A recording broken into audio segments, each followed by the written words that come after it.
শুভরাত্রি বন্ধুরা, চলে এলাম রাতে রান্না বান্না নিয়ে।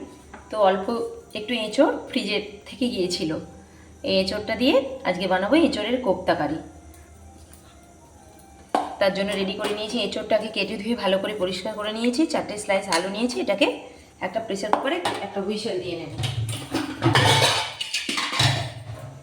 প্রেসার রেডি করে রেখেছি, এর মধ্যে এঁচড় আর আলু সবটাই দিয়ে দিচ্ছি।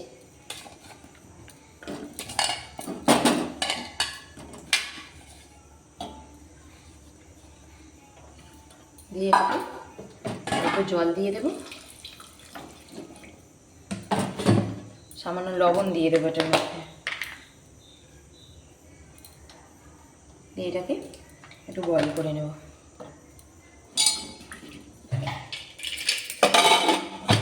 এটা লাগিয়ে দিয়ে দুটো হুইসেল দিয়ে নিলেই হয়ে যাবে। ততক্ষণে বন্ধু মশলাটা আমি রেডি করে নিই। এখানে দেখো টমেটো কুচি নিয়েছি, পেঁয়াজ কুচি, বেবিকর্ন কুচি করে নিয়েছি, আর এখানে কাজু কিশমিশ নিয়েছি, আদা নিয়েছি, রসুন নিয়েছি। তো এগুলো একটু আমি মশলা করে নেব। আর এখানে সমস্ত গুঁড়ো মশলা রেডি করে নিয়েছি।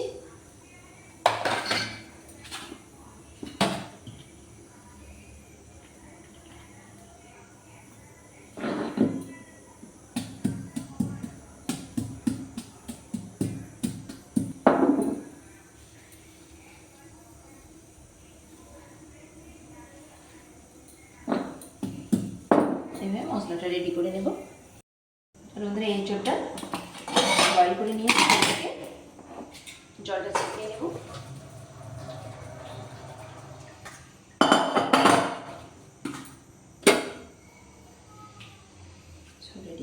সেদ্ধ করে এর মধ্যে দিয়ে স্ম্যাশ করে নেব। এটাকে এবারে স্ম্যাশার দিয়ে আলু আর এঁচড়টাকে একসাথে স্ম্যাশ করে নেব। স্ম্যাশ হয়ে গেছে, এবার এর মধ্যে জিরে গুঁড়ো দেব, ঝাল লঙ্কার গুঁড়ো দেব, ধনে পাউডার দেব, আর হলুদ দেব অল্প করে।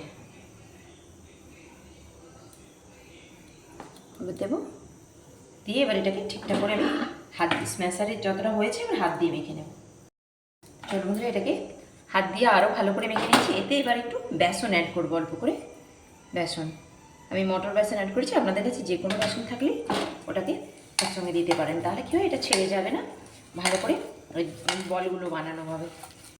এগুলোকে গোল গোল বলে রাখার, আপনারা যে কোনো শেপ দিতে পারেন। আমি গোল গোল করে দিচ্ছি এইভাবে।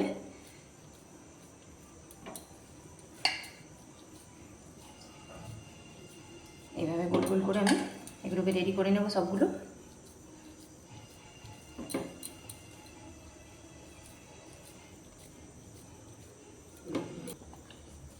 এইভাবে সবগুলোকে গোল গোল এর মধ্যে বেসনের একটা গোলা বানিয়ে নেব।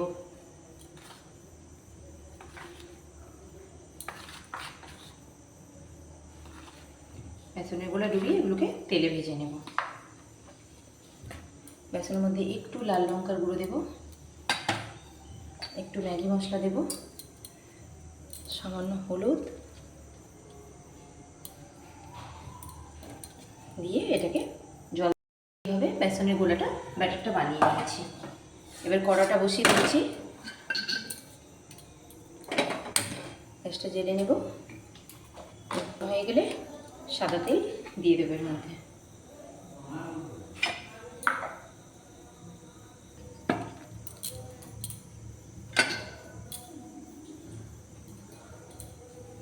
তেলটা গরম হয়ে গেলে ওর উপরে হয়ে গেছে। এবার আমি বেসনের গোলায় ডুবিয়ে এইভাবে একটা একটা বল এর মধ্যে ছেড়ে দেবো। গ্যাসটা কমিয়ে রেখে ছাড়বো।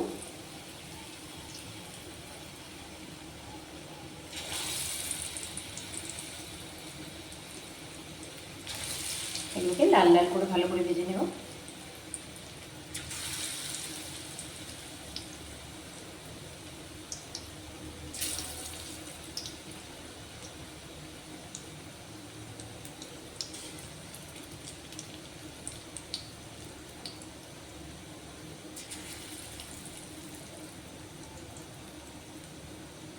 প্রথমে যদি গ্যাসের ফ্লেমটা বেশি করে দেওয়া থাকে তাহলে গাটা লাল হয়ে যাবে, ভেতরটা ভালোভাবে ভাজা হবে না।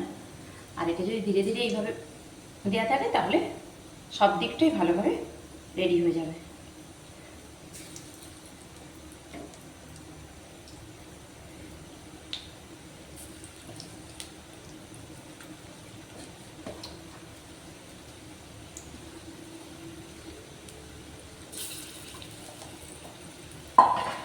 এইভাবে এগুলো সমস্ত দিয়ে দিয়েছি। ধীরে ধীরে এটা কাটা একটু এঁটে যায়।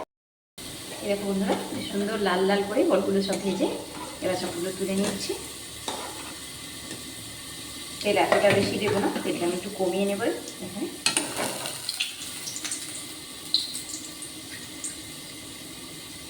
কারিটাতে একদম অল্প তেল ব্যবহার করতে পারে, যেহেতু এটা ভাজা হয়েছে এর মধ্যে একটা তেল রয়েছে এক্সট্রা। এবারে একে একে আমি সমস্ত রেডি করে রাখা মশলাগুলো দিয়ে দেবো। প্রথমে কুচিয়ে রাখা পেঁয়াজটা দিয়ে দিচ্ছি, সাথে সুইট কর্নটা দিয়ে, এটা একটু শক্ত থাকে তো আমি এটাকে একটু দিয়ে দিচ্ছি। অল্প লবণ দিয়ে দেবো এর মধ্যে, তাড়াতাড়ি যাতে এটা রেডি হয়ে আসে। পেঁয়াজটা সুইট কর্নটা কষানো হয়ে গেছে, এর উপরে আমি রসুনের পেস্টটা দিয়ে দেবো। এরপরে কুচিয়ে রাখা টমেটোটা দিয়ে দেবো, কুচিয়ে টমেটোটা।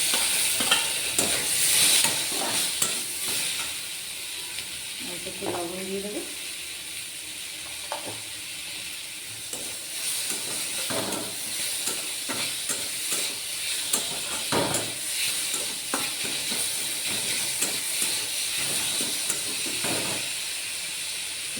এরপর দিয়ে দেবো আদা বেটে রাখা, অল্প একটু জল দিয়ে দেবো মশলাটা যাতে না ঝরে যায়। এবার একে একে গুঁড়ো মশলাগুলো দিয়ে দেবো। লাল লঙ্কার গুঁড়ো, এটা ধনে গুঁড়ো, সাথে ম্যাগি মশলা আছে, এটা জিরে গুঁড়ো, এটা ঝাল লঙ্কার গুঁড়ো, অল্প করে একটু কাসুরি মেথি উপর থেকে দিয়ে দেবো। দিয়ে এটাকে এবার মশলাটাকে ভালো করে কষিয়ে নেব। টমেটোটা মজে এলে এর উপর থেকে কাজু কিশমিশটা দিয়ে দেবো।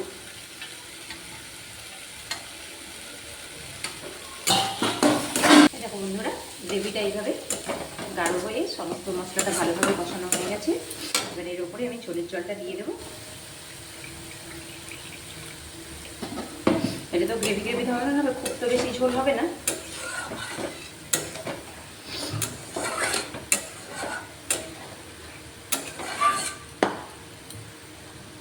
লবণটা ঠিকঠাক আছে কিনা টেস্ট করে, লবণ একটু মিষ্টি হবে, এটা ঘি দিতে হবে।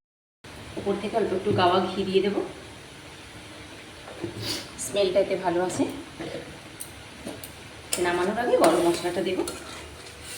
গ্রেভিটা ফুটে গেছে, এবার একটা একটা করে বলগুলো আমি এর মধ্যে ছেড়ে দেবো।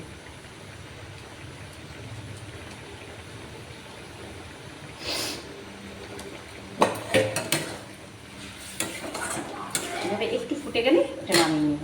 নামানোর আগে গরম মশলার গুঁড়োটা এর উপর দিয়ে দেবো, দিলে রেডি কোপ্তা কারি রেডি।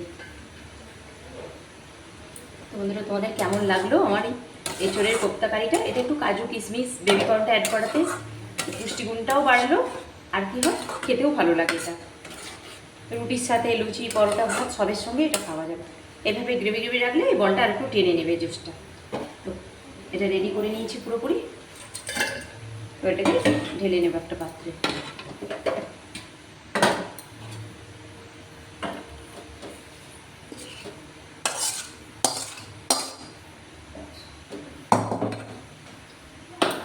এইভাবে দেখতে হয়েছে কোপ্তা কারিটা, দারুণ লাগে খেতে। একবার বানিয়ে অবশ্যই খেয়ে দেখবেন।